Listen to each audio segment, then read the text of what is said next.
Shalom Bapak Ibu dan Saudaraku sekalian, senang jumpa kembali bersama dengan saya, Pendeta Julius Perdana Putra. Kita bersama-sama akan bergumul atas firman Tuhan kita. Mari sebelumnya kita menaikkan pujian terlebih dahulu. Mari kita memuji Tuhan.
Aku yakin lagu tadi akan memberkati banyak orang. Semangat terus untuk Ignite GKI dan juga Kristiase. God bless. Ya, pujian itu mengantarkan kita untuk memasuki firman Tuhan. Sebelum kita membaca firman itu dan bergumul, mari kita berdoa. Tuhan Allah kami yang ada di surga, kami mengucap syukur untuk hari ini, di mana kami boleh bersama-sama akan mendengarkan firman-Mu, biarlah firman-Mu itu berseru dan mengubahkan hidup kami. Tuhan, tolonglah kami. Dan hamba-Mu yang akan menyampaikan firman Tuhan, tolonglah dia di dalam segala keterbatasan dan kekurangannya. Biarlah dia boleh menjadi alat Tuhan untuk menyampaikan kebenaran. Terima kasih Tuhan Yesus. Amin. Bapak, Ibu, dan saudaraku sekalian, mari kita membuka bacaan firman Tuhan kita. Bacaan firman Tuhan kita diambil dari Amsal 9 ayat 1 sampai 6. Amsal 9 ayat 1 sampai 6. Firman Tuhan berkata demikian. Hikmat telah mendirikan rumahnya, menegakkan ketujuh tiangnya, memotong ternak sembelihannya, mencampur anggurnya, dan menyediakan hidangan. Pelayan-pelayan perempuan telah disuruhnya berseru-seru di atas tempat yang tinggi di kota. Siapa yang tak berpengalaman, singgahlah kemari. Dan kepada yang tidak berakal budi, katanya, marilah, makanlah rotiku dan minumlah anggur yang telah kucampur. Buanglah kebodohan, maka kamu akan hidup, dan ikutilah jalan pengertian. Sampai sedemikian jauh pembacaan firman Tuhan kita. Yang berbahagia adalah setiap kita yang membaca firman Tuhan dan yang memberikan diri untuk menjadi pelaku firman itu. Bapak, Ibu, dan saudaraku sekalian, tema firman Tuhan kita pada saat ini adalah hidup berhikmat dalam masa pandemi COVID-19. Bapak, Ibu, dan saudaraku sekalian, pandemi COVID-19 adalah sebuah keadaan yang sudah berjalan tidak 1-2 bulan, tetapi sudah berjalan sekitar 2 tahun. Dimulai daripada peristiwa di negara Tiongkok, di kota Wuhan, di mana ditemukan ada satu jenis virus baru yang kemudian merenggut jiwa beberapa orang dan terus menyebar di kota itu dan terus menyebar sampai ke seluruh daerah dataran Tiongkok dan ternyata menyebar juga sampai ke seluruh dunia dan juga Indonesia. Nah, Bapak, Ibu, dan saudaraku sekalian, berkaitan itu semua, maka banyak negara yang kemudian melakukan kebijakan-kebijakan terkait dengan kondisi COVID-19 itu. Mengumumkan terjadinya pandemi oleh WHO dan kemudian negara-negara mengambil keputusan kebijakannya masing-masing.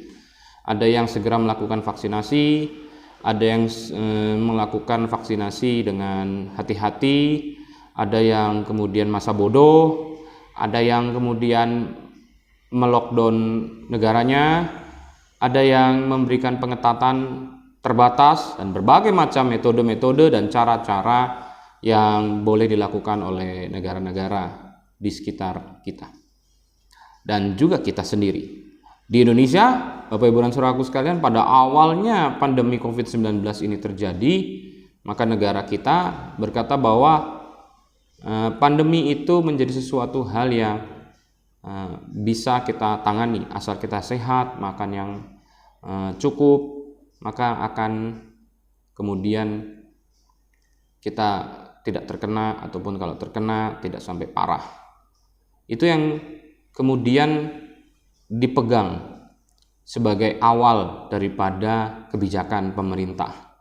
Tapi kemudian ketika ada beberapa orang terkena pandemi di Depok dan kemudian terus menyebar ke beberapa daerah di Indonesia dan korban berjatuhan banyak dan fasilitas kesehatan sudah sangat penuh, lalu kemudian diambil sebuah sikap bahwa kita harus menganggap serius dan terjadilah beberapa macam kebijakan. Ada yang kemudian melaksanakan vaksin, ada yang kemudian melakukan lockdown, dan terakhir kita mengenal yang namanya PPKM, ya, pembatasan kegiatan masyarakat, pemberlakuan pembatasan kegiatan masyarakat. PPKM yang pertama disampaikan sebagai darurat karena ini adalah fase kedua daripada gelombang penyebaran COVID-19. Lalu kemudian setelah ditinjau, dipikirkan bahwa kata darurat menjadi sesuatu yang sangat-sangat membuat resah. Apalagi kemudian di dalam PPKM darurat itu ada tenaga-tenaga TNI, Polri, dan juga Satpol PP yang kemudian seringkali berbentrokan dengan warga. Dan ada kasus-kasus kekerasan juga yang dilakukan oleh aparat kepada warung ataupun juga pribadi-pribadi yang menolak untuk dibatasi kegiatan usahanya. Dan juga kemudian banyak asosiasi-asosiasi pedagang, pengusaha menjerit karena terjadinya PPKM darurat ini. Maka kemudian diambillah sebuah tindakan bahwa PPKM tidak lagi dituliskan sebagai darurat, tetapi PPKM level 1, 2, 3, 4 tergantung kondisi daripada daerah-daerah itu tersendiri. Nah, kemudian kita mulai bernafas lega. Tapi ternyata PPKM terus saja dilaksanakan berkepanjangan. PPKM dari periode ini sampai ini, periode ini sampai ini. Dan terakhir periode kita adalah periode dari 18 Agustus sampai 23 Agustus PPKM. Ya. Dan kemudian vaksin juga. Vaksin tadinya hanya ditujukan kepada warga lansia. Lalu kemudian ditujukan kepada warga 18 sampai 50 tahun. Lalu kemudian boleh juga ditujukan kepada anak-anak, tapi juga pelaksanaannya belum terjadi karena kita masih terus belajar untuk bisa menyiapkan vaksin. Jadi jangan memberikan janji tapi kemudian vaksinnya nggak ada. Oleh karena itu diselesaikan dulu vaksinasi gelombang pertama, lalu kemudian gelombang kedua, dan kemudian sudah selesai vaksinasi gelombang pertama, kedua untuk lansia, masuk ke 18-50. Karena terlalu banyak kita mengucapkan sebuah pernyataan mungkin juga akan mendatangkan banyak tuntutan. Dan itulah yang terjadi di dalam kehidupan kita. Bapak, Ibu, dan Saudaraku sekalian, kita terus mengalami sebuah keadaan yang fluktuatif, naik turun, dan berubah-ubah. Kita bertanya, kalau berubah-ubah ini menandakan bahwa sebenarnya kita ini menjadi orang yang mencela-mencere. Pagi dele, sore tempe, besok lagi mendoan. Ya mungkin kayak gitu ya. Kok kenapa berubah-berubah terus? Kenapa?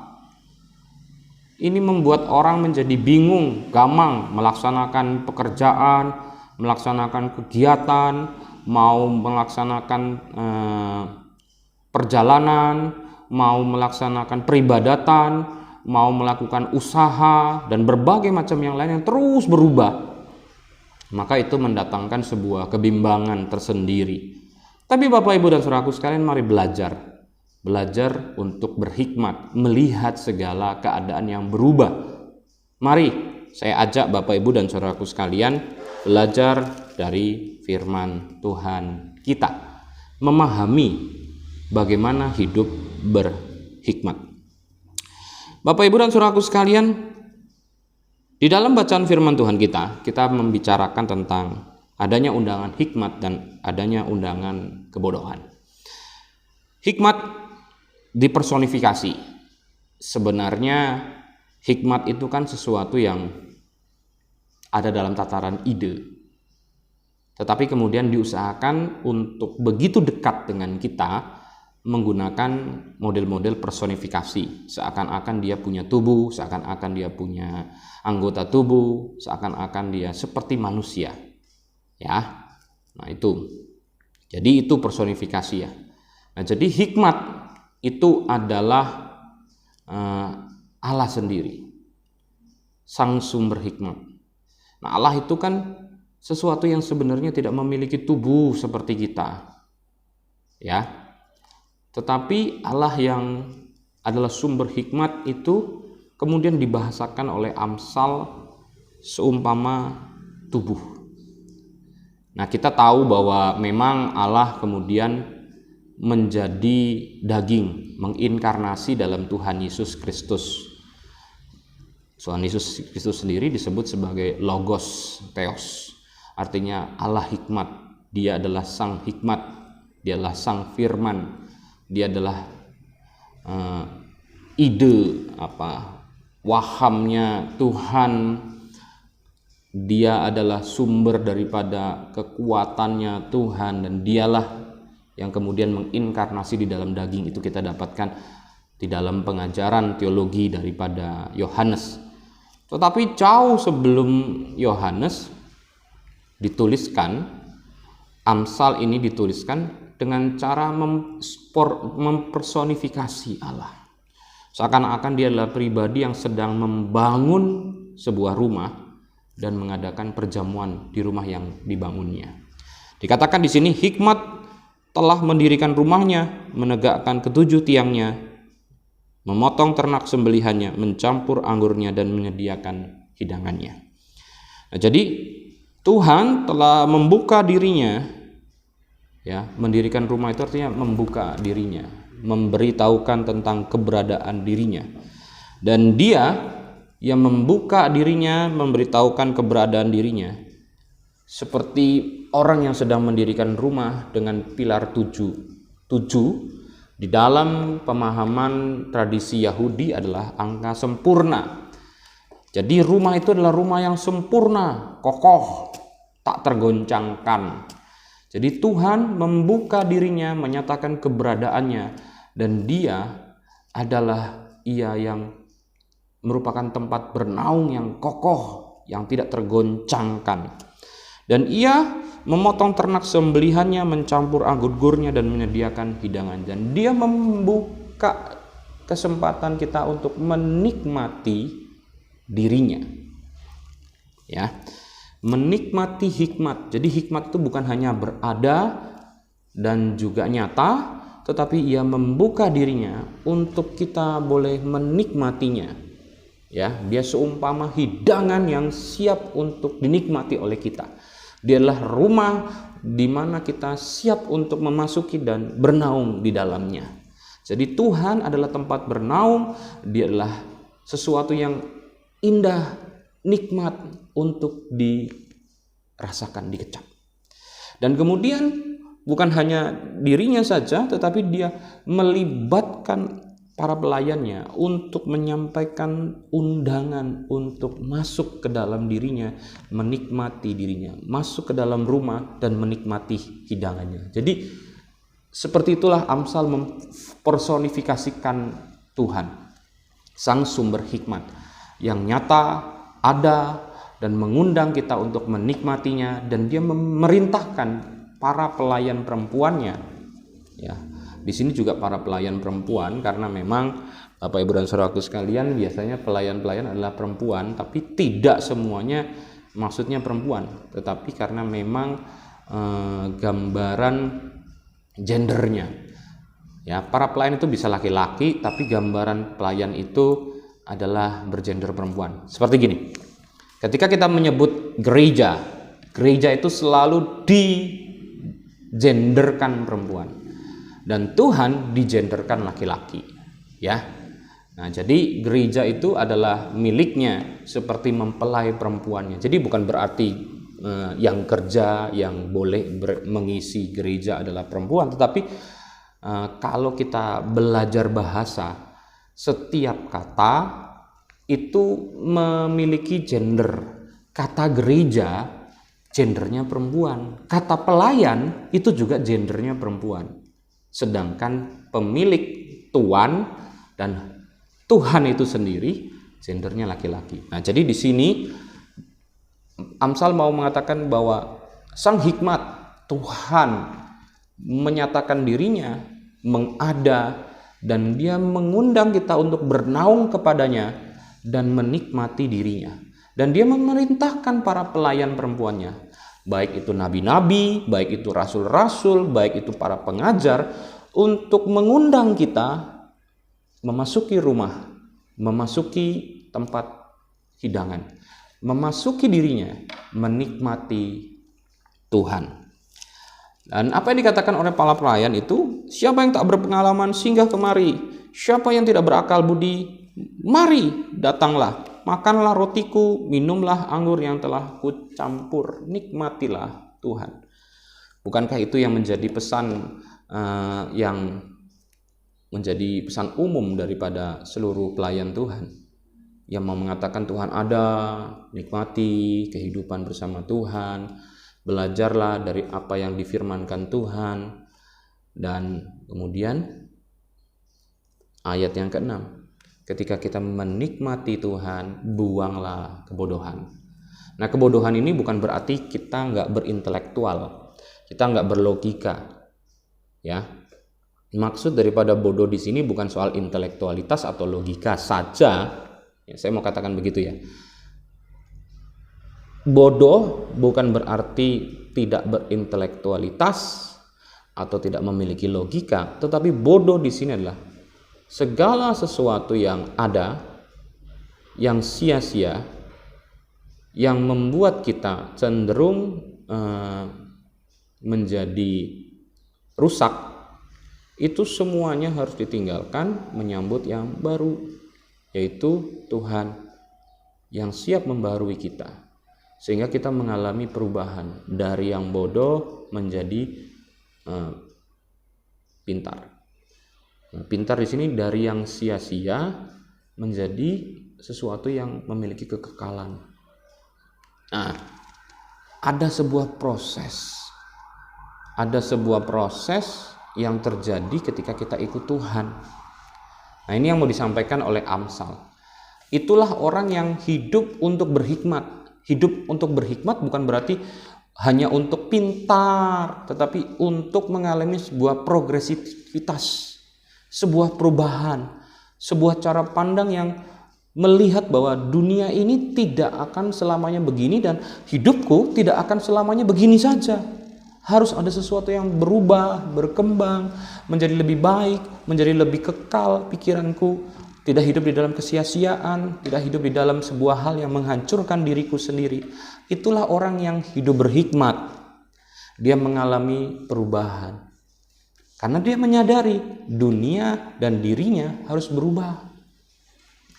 Nah, itu bagian firman Tuhan kita. Inti daripada firman ini mau mengajak kepada kita bahwa kalau kita mau hidup di dalam Tuhan, selalu alami pertumbuhan, perubahan untuk bisa hidup di dalam dunia yang terus berubah ini juga.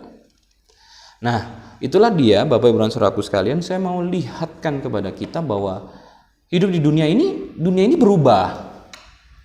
Bapak Ibu dan Saudaraku sekalian, kita tidak tahu-taunya hidup di dalam sebuah rumah batu dari beton, semen. Kita pernah tinggal di rumah kayu. Bapak Ibu mungkin juga kalau masih punya rumah di kampung, Bapak Ibu bisa lihat ada rumah-rumah yang masih terbuat dari kayu. Nah, sebelum terbuat dari kayu, kita tinggal di mana Bapak Ibu dan Saudaraku sekalian? Kalau kita belajar tentang antropologi, maka kita bisa memahami bahwa sejarah kehidupan kemanusiaan dulu kita tinggal di mana? Di kemah atau di gua-gua batu. Itulah tempat bernaung manusia pada masa itu.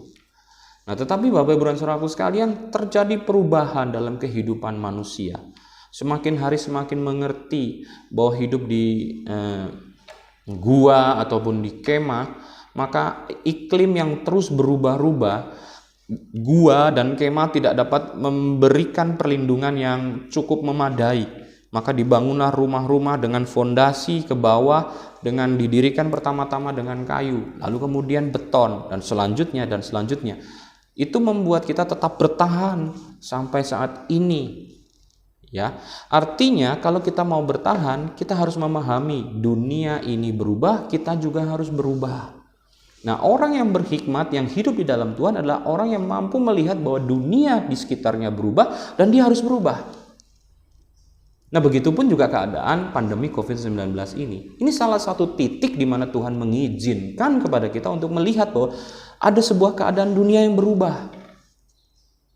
Kita tidak bisa tenang-tenang dan aman-aman saja. Hidup kita akan selalu melihat dunia yang berubah. Nah, jadi jangan sampai kita tidak mengalami perubahan. Orang di dalam Tuhan, orang yang berhikmat adalah orang yang mampu melihat dunia berubah dan mengubah dirinya di dalam Tuhan, sehingga ia dapat bertahan. Itulah orang yang boleh mengindahkan undangan Sang Hikmat, boleh mengindahkan undangan Tuhan dalam kehidupannya. Nah, kalau kemudian ada orang yang mengalami perubahan dunia di sekitarnya, lalu kemudian, kok dunia berubah sih? Aku ini kan begini adanya, aku gak siap atas perubahan ini. Aku ini ya udah lahir dari dulu cara pikirku, cara hidupku begini.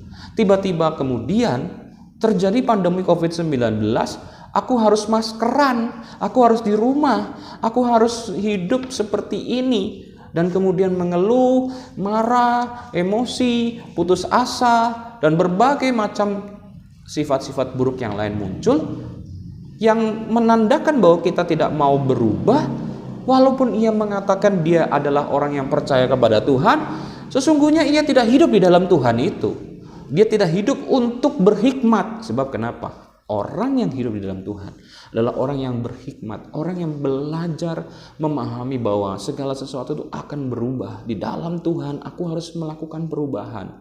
Aku harus menyesuaikan diri. Aku harus mengalami sebuah keadaan yang makin baik dan bisa mengikuti keadaan dunia yang berubah. Nah, jadi bacaan firman Tuhan kita memang ditulis bukan dalam kondisi pandemi COVID-19. Amsal nggak tahu.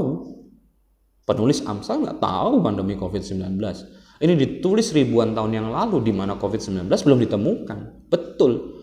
Tapi nasihat di dalam Amsal 9 ayat 1-6 ini merupakan nasihat yang langgeng sifatnya, kekal adanya, yang mau mengatakan orang-orang harus tahu ada Tuhan dan Tuhan mengundang orang-orang untuk masuk ke dalam dirinya.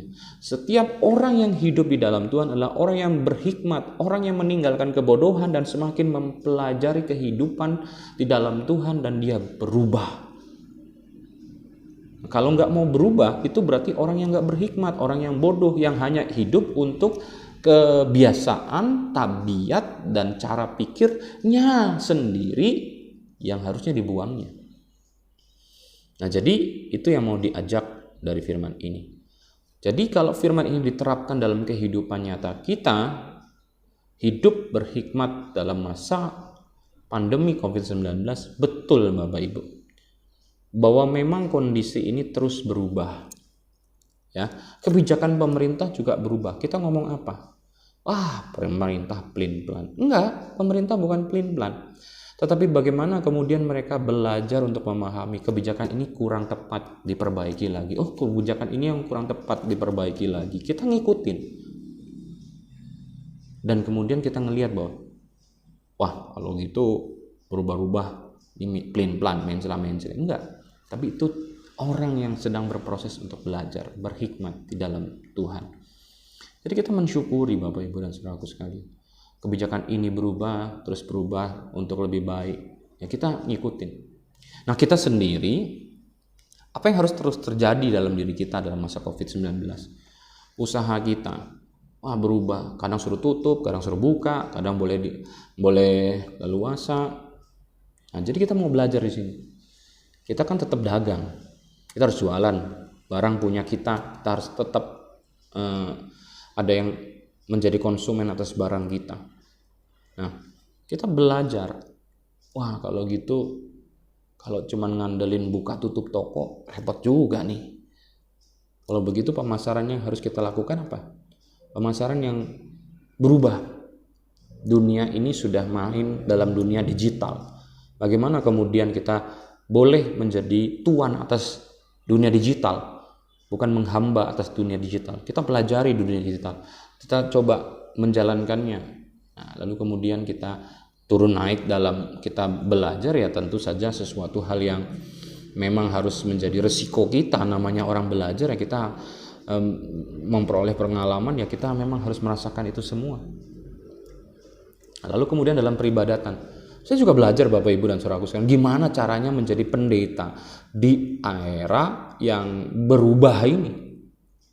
Pendeta 10 tahun yang lalu ketika saya mulai 5 tahun yang lalu ketika saya memulai penabisan saya di tahun 2015 ya. Bayangan saya jadi pendeta melayani di gereja, mengadakan keadaan persekutuan yang menjadi pusat adalah gedung gereja.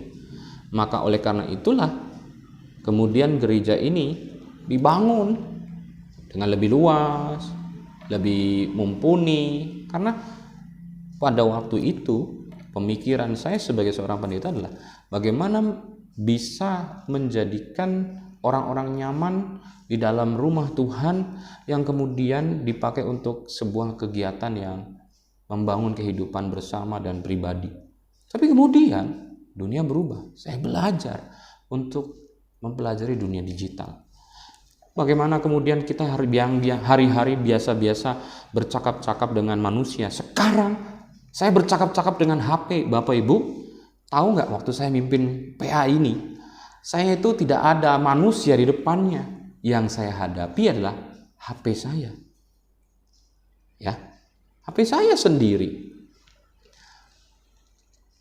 Tapi saya harus menggunakan media itu supaya dengan media itu saya boleh menjadi tuan atasnya dan saya boleh menggarami, boleh membangun kehidupan orang. Memimpin biasanya rapat, memimpin gereja biasanya dengan pertemuan, percakapan, menyampaikan gagasan ide langsung bertemu dengan manusia. Sekarang saya rapat lewat Google Meeting, Zoom Meeting, ikut persidangan klasis juga lewat media virtual. Aneh Bapak Ibu dan Saudaraku sekalian. Tapi kemudian biasa menguasai dan akhirnya boleh menjadikan media-media itu menjadi hamba yang kemudian digunakan untuk perantara kebijakan-kebijakan yang baik. Nah, jadi Bapak Ibu, saya saja mengalami keterkejutan, tetapi kemudian saya mencoba memainkan perjalanan waktu ini dengan terus bertumbuh, berkembang. Oh, gimana ya caranya bisa terus menyapa kehidupan orang dengan media-media seperti ini. Nah, mungkin lain dengan Bapak Ibu, soal usaha, mungkin juga soal mendidik anak. Sekarang kita mendidik anak media virtual, ya. Sekolah nggak lagi ketemu guru, repot, tapi itu yang harus kita jalani. Kesulitan-kesulitan yang kita jalani harus kita pikirkan di dalam hikmat Tuhan. Inilah proses di mana terjadi perkembangan dalam duniaku dan aku juga harus berkembang. Nah, itu ya. Jadi di dalam pandemi COVID-19 ini adalah media sarana yang Tuhan pakai untuk memperlihatkan kepada kita, duniamu berubah, apakah kamu mau berubah juga? Orang yang berhikmat adalah orang yang terus belajar, terus melakukan perubahan menjadi lebih baik. Di dalam Tuhan kita mampu, Dialah yang menolong kita. Nah, ini firman untuk kita Bapak Ibu dan Saudaraku sekalian, kiranya firman ini menolong setiap kita untuk hidup menjadi orang-orang yang mau mengalami perubahan, yang mau menguasai keadaan, yang mau bertumbuh. Sebab di dalam Tuhan tidak ada orang yang tidak mampu, tetapi selalu dimampukan dalam pertolongan Tuhan. Tuhan Yesus memberkati kita. Amin. Mari kita berdoa. Tuhan, terima kasih untuk bacaan firman Tuhan dan perenungan kami pada saat ini. Ajarlah kami untuk menghargai firman Tuhan, dan ajarlah kami menjadi orang-orang yang berhikmat di dalam masa-masa yang berubah. Kami juga harus berubah. Tuhan, tolonglah kami. Inilah doa kami, syukur kami kepadamu. Di dalam nama Tuhan Yesus Kristus kami berdoa. Amin. Sampai jumpa lagi dalam pertemuan perenungan firman Tuhan setiap tengah minggu hari Kamis. Tuhan memberkati.